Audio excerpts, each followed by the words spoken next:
চিত্রেতে পৌঁছে গেছি, চারিদিকে শুধু গ্রিন গ্রিন আর গ্রিন, গ্রিনের মধ্যে দেখতে পাচ্ছি না, পুরো মেঘ পিছনে, ঠিক আছে, শুধু হেঁটে যাচ্ছি, নিজেদেরকেও দেখতে পাচ্ছি না। ঠান্ডা আছে ভালো।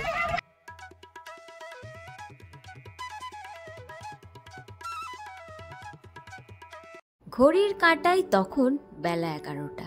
আগের ভ্লগেই তো বলেইছিলাম আমরা ছিলাম গুরদুমে। সকালের ব্রেকফাস্ট সেরে ওখান থেকে রওনা দিলাম এখন চিত্রের উদ্দেশ্যে। আগের দিন থেকে বেশ ভালোই বৃষ্টি হচ্ছিল, এখন বৃষ্টি থেমে গেছে, বাইরেটাও বেশ পরিষ্কার। তবে এই বৃষ্টি ভেজা রাস্তায় আমাদের গাড়ি এগিয়ে চললো তার গন্তব্যস্থল চিত্রের উদ্দেশ্যে।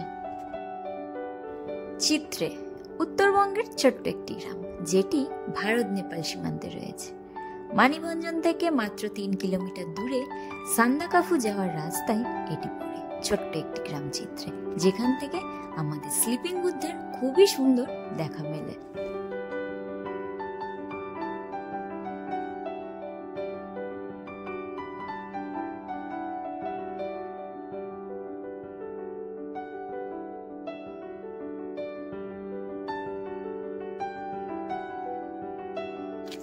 তো আমরা এতক্ষণ গুরদুম ছিলাম, এবার গুরদুম থেকে চিত্রে যাব। তো এই রাস্তা থেকে গুরদুম থেকে এলাম, এবার এটা দিয়ে চিত্রে যাওয়ার রাস্তা। এখান থেকে সান্দাকাফু 31 কিলোমিটার আর চিত্রে 3 কিলোমিটার। তো এই রোড হয়ে এখন চিত্রেতে যেতে হবে। তো যাওয়ার আগে এখানে একটা এন্ট্রি করাতে হয়।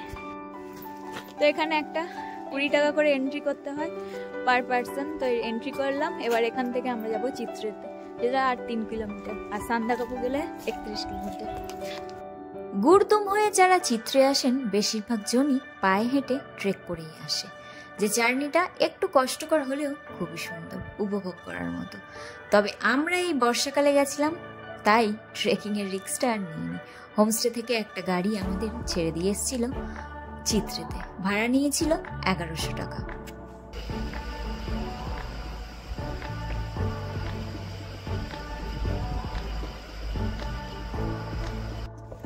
তো আমরা চিত্রেতে পৌঁছে গেছি, চারিদিকে শুধু গ্রিন গ্রিন আর গ্রিন, গ্রিনের মধ্যে।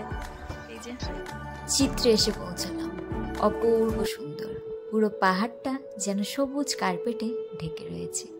এই বর্ষায় পাহাড় আসার না এই এক শান্তি, এ যেন চোখের শান্তি। যাই হোক, চিত্রে দুটো পার্ট, আপার আর লোয়ার চিত্রে ডিভাইডেড। আমরা ছিলাম লোয়ার চিত্রেতে, তবে আপার চিত্রে থেকে সানসেট, সানরাইজ এগুলোর ভিউ খুবই ভালো পাওয়া যায়।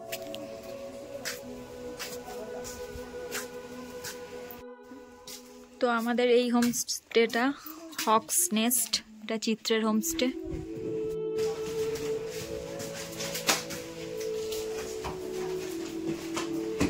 তো রুম টুরটা একটু দিয়ে দিই চিত্রের। এই একটা, এই রুমের ভিউটা দারুণ দারুণ। হোমস্টেতে ফিরে ঝটপট করে চলে গেছিলাম দুপুরের খাওয়া দাওয়াটা সারতে। আমরা ছিলাম চিত্রের ফেমাস হোমস্টে হক্স নেস্ট হোমস্টেতে, আর এখানকার খাওয়া দাওয়া নিয়ে কি বলবো, বেশ ভালোই ছিল হোমস্টের খাওয়া দাওয়া। খেয়ে না বেশ তৃপ্তি হয়েছিল।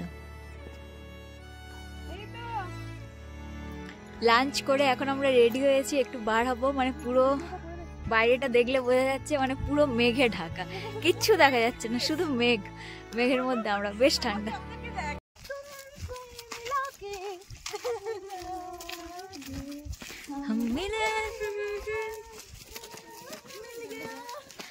दुनिया बुला के तुमसे मिला हो निकली।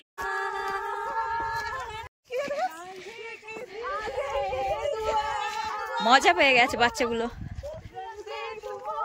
মেঘ আর মেঘ, মেঘ ছাড়া কিছুই নেই, নিজেদেরকেও দেখতে পাচ্ছি না, তোদেরকেই নিচ্ছি। দেখতে পাচ্ছি না, পুরো মেঘ পিছনে, ঠিক আছে, শুধু হেঁটে যাচ্ছি, নিজেদেরকেও দেখতে পাচ্ছি না। ঠান্ডা আছে ভালো। সবাই মিলে হাঁটতে শুরু করলাম জায়গাটাকে উপভোগ করার জন্য। এবার না আর ওয়েদারটা সাথ দিচ্ছে না আমাদের, চারিদিকটা ঘন মেঘ, কুয়াশা, মেঘে ঢেকে গেছে। সবটাই সাদা, কিছুই দেখা যাচ্ছে না। এখন শুধু একটাই কাজ, এই পাহাড়ি রাস্তার আঁকে বাঁকে মেঘের ভেসে বেড়ানোটাকেই নয় শুধু উপভোগ করি। তো এই যে হাঁটতে হাঁটতে আমরা কিছু একটা পেয়ে গেছি, লেখা আছে চিত্রে নারোপা কি রিট্রিট সেন্টার। চলো, এখন দুপুর 2-2:30 হবে, আমরা লাঞ্চ করে বার হলাম, ঠিক আছে। মানে দুপুর 2-2:30তেও এই অবস্থা, কিচ্ছু দেখতে পাচ্ছি না, পুরো একদম মেঘে কুয়াশাতে, মানে পুরো ঢাকা, একদম সাদা। দারুণ, বেশ ঠান্ডা হাওয়া দিচ্ছে, দারুণ লাগছে।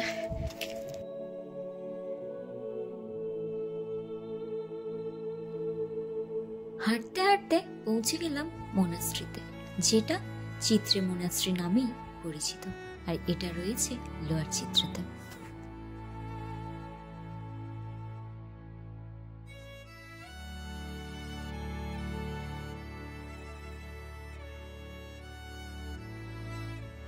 তো এখন বিকেলটাতে বাইরে বার হলাম, অনেকটাই পুরো মেঘ মানে কেটে গেছে, এখন তাও দেখা যাচ্ছে, বেশ ভালো লাগছে দেখতে। চিত্রে এই জায়গার আবহাওয়ার পরিবর্তন না সবসময় হতে থাকে। এই দেখা যাচ্ছে রোদ্দুর, আবার নয়তো মেঘ কুয়াশাতে চারিদিকটা সাদা। এখানে মেঘেদের যাওয়া আসা সবসময় হতেই থাকে। তো এখন আমরা রাতের ডিনার করতে চলে এসেছি, এই যে সবাই।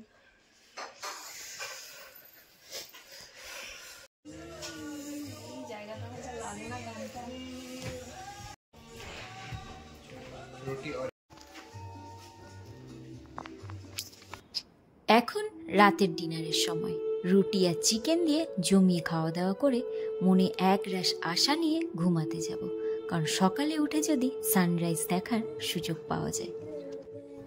সকালটা শুরু হলো একটু মন খারাপ দিয়ে। কাঞ্চনজঙ্ঘা রেঞ্জ, সানরাইজ কোনোটাই যে দেখার সুযোগ হয়নি।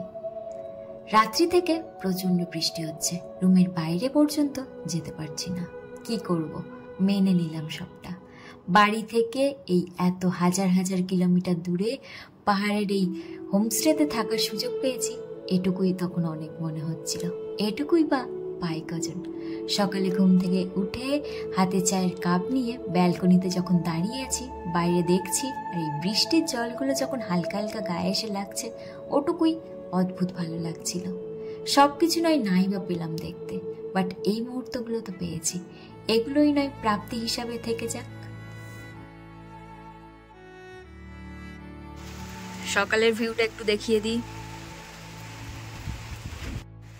তো রাত্রি থেকে প্রচন্ড বৃষ্টি হচ্ছে চিত্রেতে, আমরা এখন এখানেই আছি, আর আজকের আমাদের ফেরার ট্রেন। আর এই ভ্লগটা কবে আপলোড হবে জানি না, বাট আমরা এখন মানে নর্থ বেঙ্গল এই টাইমেই এসেছি যখন ওই কাঞ্চনজঙ্ঘা এক্সপ্রেসটা অ্যাক্সিডেন্ট হয়েছে, ঠিক ওই টাইমটাতেই। তো তার জন্য পুরো মানে সব ট্রেন, ফেরার ট্রেন সব ক্যান্সেল। এবার কিভাবে কি ফিরবো সেটাও বুঝতে পারছি না। তো সব কিছু মিলিয়ে এত বৃষ্টিও হচ্ছে, তো একটু চাপ লাগছে। ওয়েদার তো এমনি দুদিন খুব ভালো কাটালাম, প্রচুর মজা হয়েছে, বাট একটু ঠিকঠাক সেফলি বাড়ি পৌঁছাতে পারলে মানে শান্তি। তো জানি না, এখন প্রায় 8টা মতো বাজছে, আমাদের 10টা সাড়ে 10টা নাগাদ গাড়ি আসবে। তো এনজিপিতে যাব, অলরেডি বাসের টিকিট কাটা হয়ে গেছে, 2জন ফিরবো, বাকি 3জন। তো এখন সকালে ব্রেকফাস্ট করব, করে এখান থেকে বেরিয়ে যাবো। তো চলে এসেছি আমরা সবাই ব্রেকফাস্ট করতে, খুব ঠান্ডা। তো এখানে আমাদের ব্রেকফাস্ট দিয়ে গেছে, নুডলস আছে, ম্যাগি আছে, পোজ আছে, এটা স্যুপ নুডলস আছে।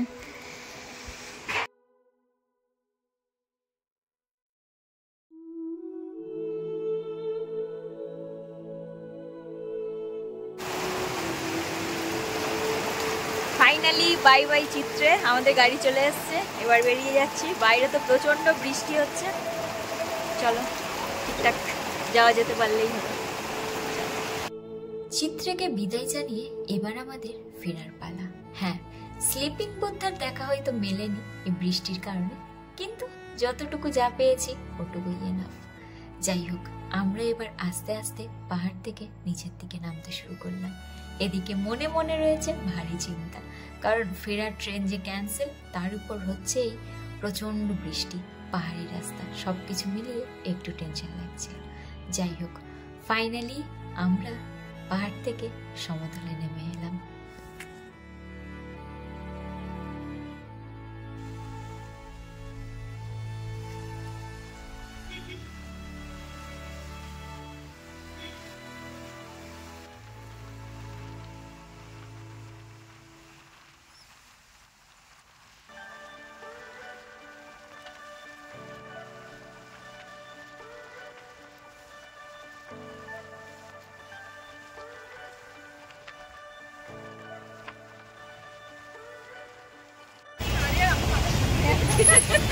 চলো এবার বাড়ি ফিরতে হবে, নেমে গেছি আমরা এনজিপি, এবার বাস ধরে যে যার মতো পৌঁছে যাব।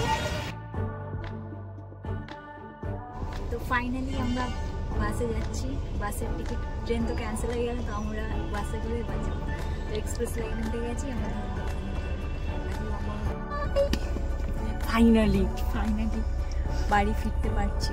এটা এক্সপেক্টেড ছিল না, আনএক্সপেক্টেড ওয়েতে, লাক্সারিয়াস ওয়েতে বাড়ি ফিরছি আমরা। বাই। তো এখন বাজছে সকাল 5:30, নেমে গেলাম ধর্মতলাতে। 8টাতে নামার কথা ছিল, তো একদম 5:30তেই নামিয়ে দিয়েছে। আর আসতে না আসতেই একদম কলকাতার সেই গরম। তো যাই হোক, ব্লগটাকে এখানেই শেষ করব। তো চলো টাটা, বাই। 2 দিনের ছুটি যে এখানেই শেষ। পাহাড় ভ্রমণ সেরে ব্যাক টু রেগুলার লাইফ, আবার সেই একঘেয়ে ব্যস্ততম জীবন। অফিস যাও, বাড়ি আসো, কাজের প্রেশার, এই চিন্তা ওই চিন্তা, আরও কত কি। তবে হ্যাঁ, এগুলো যদি নাই থাকতো তাহলে এই 2 দিনের ছুটি যে কতটা গুরুত্ব, কতটা প্রয়োজন সেগুলো বোঝা হতো না। তো নেক্সট ট্রিপ যতদিন না হচ্ছে এগুলোই স্মৃতি হয়ে থেকে যাক। আমার এবারের পাহাড় যাত্রার গল্প এখানেই শেষ করলাম, ব্লগটি এখানেই শেষ করলাম। কেমন লাগলো অবশ্যই জানাবেন। সবাই ভালো থাকবেন।